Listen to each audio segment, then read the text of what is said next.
ಆತ್ಮೀಯ H16 news ಅರ್ಥಾತ್ ಹೇ ಸೀತಾರಾಮ್ಗೆ ಸ್ವಾಗತ. ನಾನು ನಿಮ್ಮವ MI ಅಥವಾ ಮಲ್ಲಪ್ಪ ಜೋತಾವರ್. ಆತ್ಮೀಯರೇ, ಈಗಾಗಲೇ ನಿಮ್ಗೆ ಗೊತ್ತದ ನಮ್ಮ ಎಲೆಕ್ಷನ್ ಕಮಿಷನ್ ಜ್ಞಾನೇಶ್ ಕುಮಾರ್ ಅವರು ಸಾಕಷ್ಟು ಕಟ್ ಮಾಡ್ತಾ ಇದ್ದಾರೆ. ಒಳನುಸುಳುಕೋರರು ವಿದೇಶಿಯರು ಒಳಗೆ ಬಂದಿದ್ದಾರೆ, ಅದಕ್ಕೆ ಅವ್ರ ಹೆಸರು ಕಟ್ ಮಾಡ್ತಾ ಇದ್ದೀವಿ ಎಲೆಕ್ಷನ್ ಕಮಿಷನ್ ಮೂಲಕ ಅಂತೇಳಿ ಜೋರ್ದಾರ್ ಅಂತ ಪ್ರಚಾರ ತಗೊಳ್ತಾ ಇದ್ದಾರೆ. ಹೌದು, ಹೆಚ್ಚು ಕಡಿಮೆ ಆಗ್ಯದ, ಇಲ್ಲ ಅಂತಲ್ಲ. ನಮ್ಮ ಮತದಾರರ ಲಿಸ್ಟ್ನಲ್ಲಿ ಎಲ್ಲರೂ ತಮಗೆ ಹೆಂಗೆ ಬೇಕೋ ಹಂಗೆ ವ್ಯವಸ್ಥೆ ಅವ್ಯವಸ್ಥೆ ಸೇರಿಸ್ಕೊಂಡು ಬಿಟ್ಟಿದ್ದಾರೆ. ಸ್ವಚ್ಛ ಆಗಲೇಬೇಕಾಗಿತ್ತು.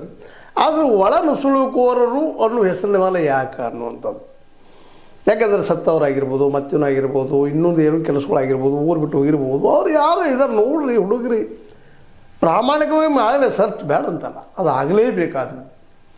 ಕಾಂಗ್ರೆಸ್ಸಿಗರು ಏನೂ ಹೇಳೋದು, ಕಾಂಗ್ರೆಸ್ ಹೇಳೋದ್ರಲ್ಲೂ ಅರ್ಥ ಅದ.